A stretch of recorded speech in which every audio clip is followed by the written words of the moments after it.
நம்ம இருக்கிறது பூலோகம். ஆனா இதை தவிர நிறைய லோகங்கள் இருக்கு. நம்மளோட பாவத்துக்கு ஏற்ப பெரிய பெரிய சித்தர்களோட புத்தகத்தை எடுத்து பார்த்தீங்கன்னா, சிவவாக்கியரா இருக்கட்டும், அகத்தியரா இருக்கட்டும், காகபுஜண்டர் சித்தரா இருக்கட்டும், போகரோட சித்தர் நூல் எல்லாத்துலயும் பார்த்தீங்கன்னா அவங்க அண்டவெளி பயணம்,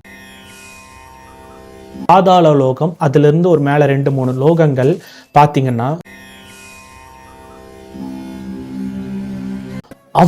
அவங்கள தன்னைத்தானே மேம்படுத்திக்க, அவங்க தன்னைத்தானே அடுத்த லோகத்துக்கு போகணும் அப்படின்னு நினைக்க. ஆனா இந்த பூமிங்கிறது ஒரு நம்ம தப்பு பண்றத ஒரு திருத்திக்கிற ஒரு கிரவுண்டா தான் இது இருக்கு. நம்ம அறிவுக்கு எட்டாத பல விஷயங்களை சித்தர்கள் சொல்லிட்டு போயிருக்காங்க. உதாரணத்துக்கு சிவவாக்கிய சித்தர் அவரோட நூல்ல பல அண்டங்களை அவர் பார்த்ததாகவும் அவர் பயணிச்சதாகவும் சொல்லியிருக்காரு. காகபுஜண்டர் சித்தர் என்ன சொல்லியிருக்காரு? 1000 சிவன், 1000 பிரம்மா, 1000 விஷ்ணு இறந்து பிறந்து திருப்பி இந்த பூமி உருவானதை நான் பார்த்துருக்கேன் அப்படிங்கிறத அவர் சொல்லிட்டு போயிருக்காரு. இதெல்லாம் ஏன் நடக்குது அப்படிங்கிறது சித்தர்களுக்கு தெரியாத ஒரு விஷயம். அவங்க சிம்பிளா சொல்லிட்டு போயிடுவாங்க, திருவிளையாடல். இது ஒரு ப்ளூ பிரிண்ட். இந்த நம்ம பூமியில இது ஒரு பிளே கிரவுண்டுன்னு சொல்லுங்க. இந்த பூமி இங்க நம்ம கத்துக்க வேண்டியது நிறைய இருக்கு. எல்லாரும் என்ன நினைப்பாங்க, நம்ம இங்க பிறந்து இறந்த உடனே முக்தி கிடைச்சிரும் அப்படின்னு நினைப்பாங்க. ஆனா இங்கிருந்து பிறந்து இங்க நம்ம பண்ற விஷயங்கள் அப்புறம் இறந்ததுக்கு அப்புறம் தான் உண்மையான ஜேர்னியே ஸ்டார்ட் ஆகுது அப்படிங்கிறது நிறைய பேர்த்துக்கு புரியாத ஒரு விஷயமா இருக்கு. அதைத்தான் சித்தர்கள் பல விஷயங்கள் பல இடத்துல சொல்லிட்டு போயிருக்காங்க. நம்ம பூமி மாதிரி நிறைய பூமி இருக்கு, நம்ம மனிதர்கள் மாதிரி நிறைய மனிதர்கள் இருக்காங்க. அங்க எல்லாமே பிறக்கிறவங்க எல்லாமே அது ஒரு எங்கன்னா நம்ம ப்ராக்டிஸ் பண்ணுறதுக்கான ஒரு இடம். அங்கிருந்து நம்ம பரம்பொருளுக்கு போக வேண்டிய ஒரு விஷயத்தை தான் அவங்க சொல்கிறாங்க. சித்தர்கள் இந்த கரண்ட் ஜென்ரேஷன்ல நிறைய பேருக்கு சித்தர்களை பற்றி தெரியுது. நிறைய பேர் தன்னைத்தானே சித்தர்கள்னு சொல்லிட்டு இருக்காங்க. ஆனால் ஒரு விஷயம் நான் சொல்கிறேன், சித்தர்கள் அவங்களோட பயிற்சியோட முதல் நிலை என்ன தெரியுமா? அது ரொம்ப கொடூரமான விஷயம். அவங்க அதை தாண்டினாதான் சித்தர்களோட முதல் நிலையை அடைய முடியும். அதாவது விஷயங்கள் அவங்க பயிற்சி பண்ணுவாங்க. அதாவது என்னன்னா, அவங்க குகைக்குள்ள உட்காந்துட்டு வெறும் இந்த சைடு மட்டுமே அவங்க மூச்சு விட்டு ப்ராக்டிஸ் பண்ணுவாங்க ரொம்ப வருஷமா. அதுக்கப்புறம் இந்த சைடு மட்டுமே, அதுக்கப்புறம் ரெண்டுத்தையும். இப்படி பண்ணும்போது என்ன ஆகும்னா, உடல்நிலை ரொம்ப மோசமாக போகும். உடல்ல இருந்து தேவையில்லாத கழிவுகள் வெளியே வரும். அந்த ஸ்மெல்லே ரொம்ப தாங்க முடியாத அளவுக்கு ரொம்ப ஒரு மாதிரி ஃபவுல் ஸ்மெல் வரும், சீ பிடிக்கும். இதெல்லாம் தாண்டி அவங்க பாடி கிளென்ஸ் ஆனதுக்கு அப்புறம் தான் சித்தர்களோட முதல் நிலையே அடைய முடியும் அப்படிங்கிறது தான் உண்மை. இப்போ இருக்கிற சித்தர்கள் எத்தனை பேர் சித்தர்கள்னு சொல்லிட்டு இருக்கிறவங்க இதை பின்பற்றிருக்காங்க அப்படிங்கிறது ஒரு கேள்விக்குறியான விஷயம். ஏன்னா மற்ற சித்தர்கள் எல்லாம் நிறைய பேர் நான் கேள்விப்பட்டிருக்கேன், ஜீவ சமாதியில் இருக்கேன்னு சொல்லிட்டு அவங்க ஒரு இடத்த கட்டிட்டு உள்ள ஒரு ஃபோட்டோவை இறக்கிட்டு வெளியே உட்காந்துட்டு இன்னும் ஆசீர்வாதம் கொடுக்குறேன்னு சொல்லிட்டு இருக்காங்க. இவங்கெல்லாம் சித்தர்களா? கிடையவே கிடையாது. சித்தர்கள் எப்படி இருந்தாங்க, எப்படி வாழ்ந்தாங்கங்கிறதுக்கான குறிப்புகள் அவங்களே விட்டுட்டு போயிருக்காங்க. ஒரு சித்தன் அந்த நிலை அடைகிறதுக்கு என்னென்னலாம் படிநிலைகள் இருக்குங்கிறத சொல்லிட்டு போயிருக்காங்க. ஸோ இப்போ நிறைய பேர் சித்தர்கள்னு சொன்ன உடனே எல்லாருக்குமே சித்தர்கள் காட்சி கொடுத்துட மாட்டாங்க. சித்தர்கள் யாரெல்லாம் சூஸ் பண்ணுறாங்களோ அவங்களுக்கு மட்டும்தான் அந்த சித்தி, அந்த சித்தர்கள் அவங்க வார்த்தையே கேட்குறதுக்கே அவங்களுக்கு ரொம்ப புண்ணியம் பண்ணியிருக்கணும் அப்படின்னு சொல்கிறாங்க. நான் சித்தர்கள்னு சொல்லிக்கிட்டே இருக்கிறது எனக்கு எவ்வளோ பெரிய புண்ணியம்னு எனக்கு தான் தெரியும். ஏன்னா ஒரு 2-3 வருஷத்துக்கு முன்னாடி எனக்கு சித்தர்களை பற்றி தெரியும். என்னோட அப்பா சின்ன வயசுலேருந்து இந்த சித்தர்கள், யோகா, ஹீலிங் எல்லாமே அவர் சொல்லிட்டு இருக்கும் போதும் என் மண்டைக்கு அது ஏறவே இல்லை. நான் அந்த வார்த்தைகளை நான் உச்சரிக்கவும் இல்லை. ஆனால் கடந்த 2-3 வருடங்களாக நான் இந்த சித்தர்களுங்கிற வார்த்தையை ரொம்ப அதிகமாக பயன்படுத்துகிறேன். ஏன் மூலியமாக நிறைய பேருக்கு இந்த சித்தர்களுங்கிற வார்த்தையை நிறைய பேருக்கு நான் கொண்டு போய் சேர்க்குறேன். இது ஒரு பாசிட்டிவ் வேர்ட். இதை கேட்குற உங்களுக்கு நீங்களும் சித்தர்கள் பற்றி கேட்குறீங்க, நீங்கள் ஒரு வார்த்தை இந்த வீடியோ உங்களுக்கு பிடிக்கலன்னா கூட இவன் ஏதோ சித்தர்களை பற்றி சொல்கிறான்ப்பா, ஏதோ வளர்றான் அப்படின்னு கூட நீங்கள் சொன்னாலும் சித்தர்கள்ங்கிற வார்த்தை உங்கள் மைண்டில் அந்த டைமில் ஏறுது. ஸோ உங்களுக்கு அந்த சித்தர்கள்ங்கிற வார்த்தை அந்த டைமில் உங்களுக்கு வரணுங்கிறது சித்தர்களோட ஆசி இருந்தால் மட்டுமே அது நடக்கும் அப்படிங்கிறத நான் சொல்கிறேன். அதே மாதிரி சிவவாக்கிய சித்தர் நிறைய சொல்லியிருக்காரு. இந்த உலகம்ங்கிறது ஒரு பிளே கிரவுண்ட் மாதிரி தான். என்னன்னா இங்கே எல்லாரும் என்ன நினைக்கிறோம், நம்ம பிறக்கிறோம், இறக்குறோம், அதுக்கப்புறம் முக்தி அடைஞ்சிருவோம் அப்படின்னு நினைக்கிறாங்க. அது தப்பு. அது கிடையவே கிடையாது. இந்த பூமிங்கிறது நம்மளுக்கான ஒரு ட்ரைனிங் கிரவுண்டு தான் அப்படின்னு சொல்கிறாங்க. இந்த பூமி அது மட்டும் இல்லாமல் இங்கே இருக்கிற நம்ம எர்த் இது ஒன்று தான் பூமி கிடையாது. பல அண்டங்கள் இருக்குது, பல பூமிகள் இருக்குது, பல மனித ஜீவராசிகள் அங்கேயும் இருக்காங்க. எல்லாமே ஒரு ட்ரைனிங் கிரவுண்டு அப்படி தான் சொல்கிறாங்க. என்னன்னா நம்ம இறந்தது பிறகு தான் உண்மையான ஜேர்னியே ஸ்டார்ட் ஆகுது. அதனால நம்ம இருக்கிற வரைக்கும் என்னெல்லாம் பண்ணணும், என்னெல்லாம் பண்ணக்கூடாதுங்கிறதுக்கான வழிநிலைகளை சித்தர்கள், மகரிஷிகள், மகான்கள் சொல்லிட்டு போயிருக்காங்க. அதெல்லாம் நம்ம இப்போ யாருமே பெருசாக காது கொடுத்து கேட்கறது இல்லை. ஜீவ சமாதிக்கு நிறைய பேர் போக ஆரம்பிக்கிறாங்க இப்போ. எதுக்கு அப்படின்னு அவங்களுக்கே தெரியாது. அது ஒரு ஈர்ப்பு. அந்த ஈர்ப்பு உங்களுக்கு வர ஆரம்பிக்கும் போது உங்களுக்கே தெரியும். சிவன் மேலே ஒரு பற்று வரும், சித்தர்கள் மேலே ஒரு இனம் புரியாத ஒரு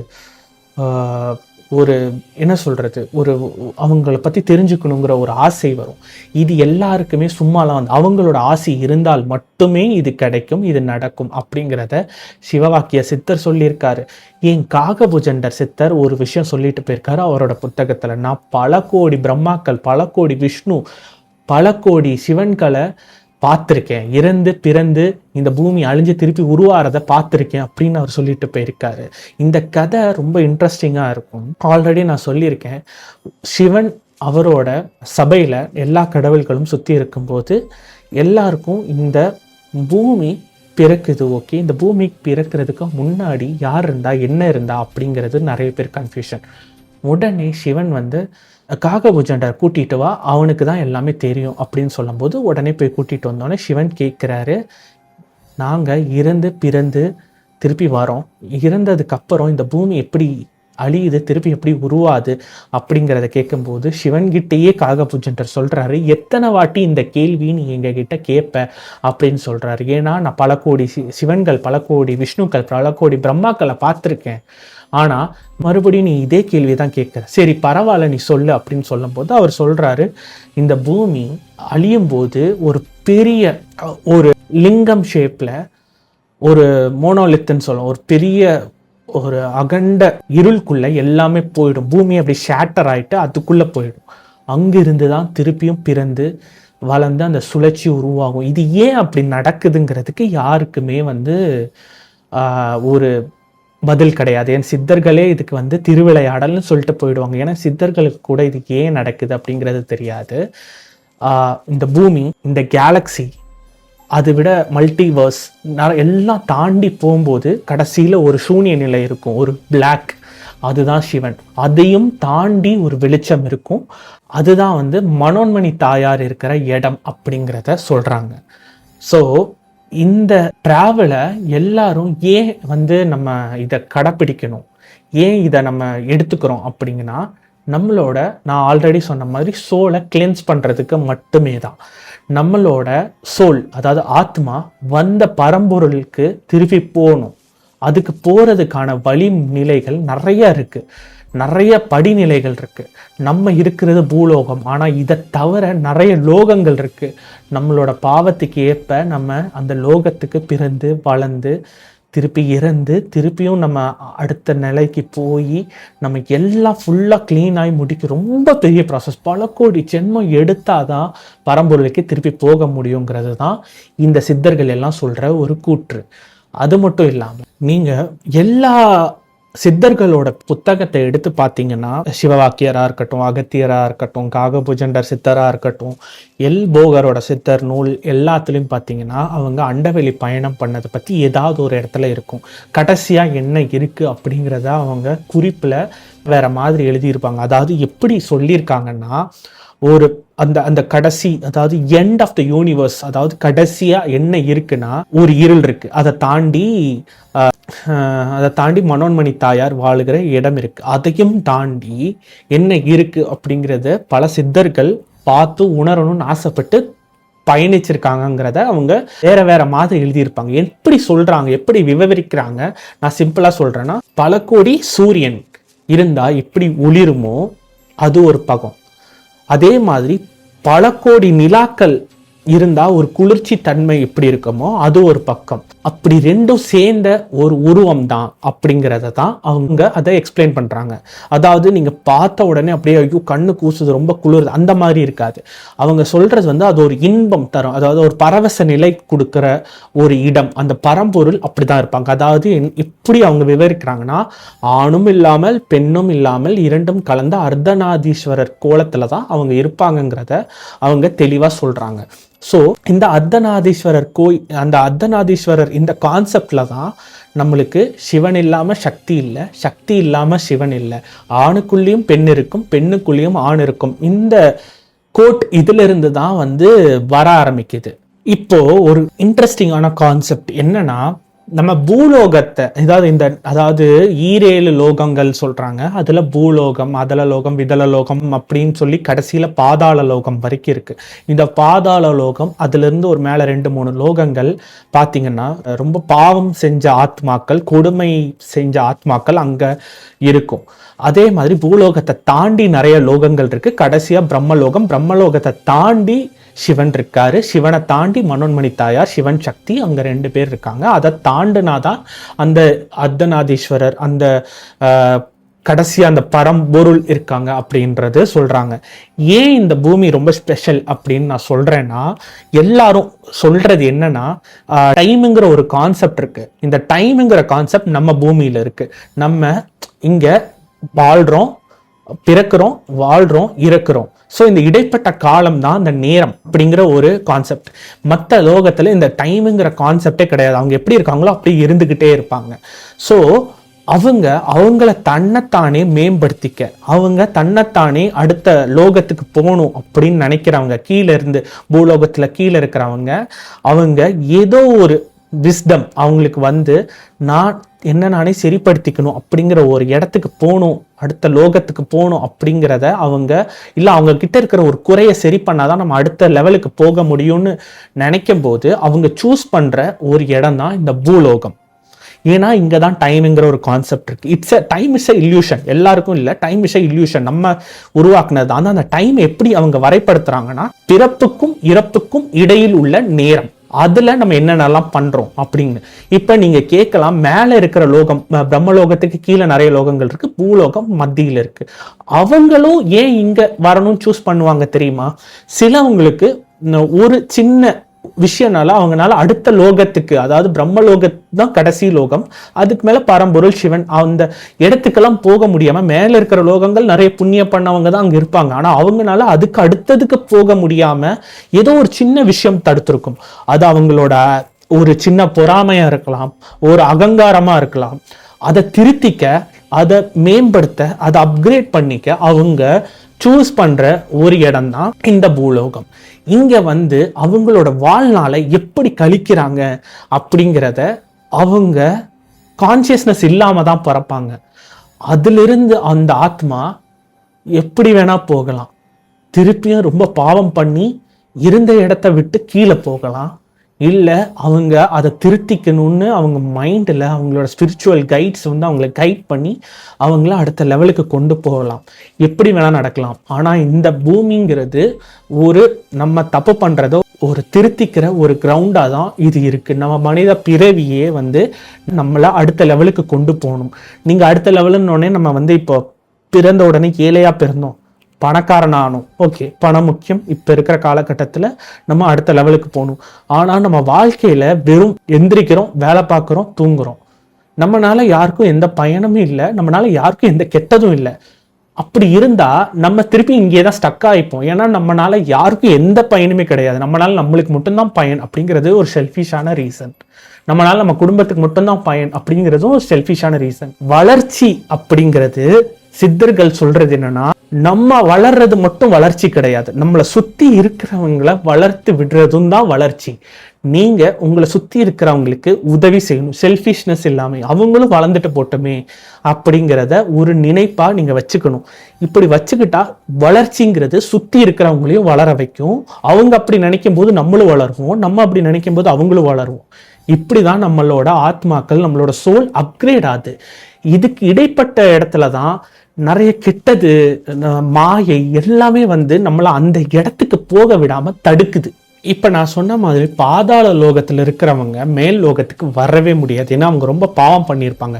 அங்க ரொம்ப எப்பவுமே 24, நான் சொல்றத அங்க எப்பவுமே இருட்டாவே இருக்கும். அங்க இருக்கிறவங்க மரண ஓலம் கொடுத்துக்கிட்டே இருப்பாங்க. அடுத்த அவங்களே துன்புறுத்திக்கிட்டு, அவங்க மற்றவங்களை துன்புறுத்திக்கிட்டு அப்படியே ஒரு கொடூரமான நிலையிலே இருப்பாங்க. ஆனா அங்க இருந்து கூட சில ஆத்மாக்கள் மேல வர்றதுக்கு ஸ்பிரிச்சுவல் கைட்ஸ் ஹெல்ப் பண்ணுவாங்க. அவங்க யாரு தெரியுமா? அதாவது ரொம்ப கொடூரமா, ரொம்ப கொடுமை பண்ணவங்க அங்க போயும் அவங்களோட கொடுமைகளை கண்டினியூ தான் பண்ணுவாங்க. அவங்களே துன்புறுத்திட்டு அவங்க மற்றவங்களே துன்புறுத்திட்டு இருப்பாங்க.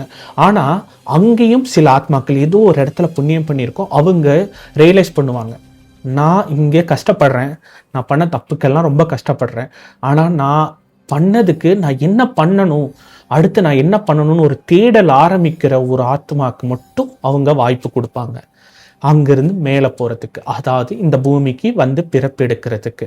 இங்க பிறப்பெடுத்தால் மட்டுமே நீங்க மேலே போக முடியும்னு சொல்லலை. நான் முதல்ல சொன்ன மாதிரி இங்க பிறப்பெடுத்தாலுமே மாயைங்கிற ஒரு விஷயத்த இங்க கடவுள் இல்லை யாரோ வச்சிருக்காங்க. இந்த மாயைங்கிற ஒரு விஷயம் நம்மளை கீழே இழுக்க தான் பார்க்கும். ஏன்னா நம்ம கடவுள் மேல வச்சிருக்கிற அன்பை கூட, பக்தியை கூட அந்த மாயை மறைச்சிரும். அந்த மாயையை தாண்டி யாரெல்லாம் வெளில வராங்களோ, அதாவது நீங்கள் ஒரு ஆங்கரை பிடிச்சிக்கணும். அதாவது உங்களுக்கு குருன்னு சொல்லுவாங்க, இல்லை உங்களுக்கு பிடிச்ச கடவுள், பாபாஜியாக இருக்கட்டும், முருகராக இருக்கட்டும், ஜீசஸாக இருக்கட்டும், நபிகளாக இருக்கட்டும், அல்லாவா யாராக இருந்தாலும் அவங்கள ஆங்கராக பிடிச்சிக்கிட்டு சரணாகதி அடைஞ்சிடணும். அதாவது சரணாகதினா அவங்கள நினச்சி 24 மணி நேரம் அவங்கள நினச்சிக்கிட்டே இருக்கணும் அப்படின்னு நான் சொல்லலை.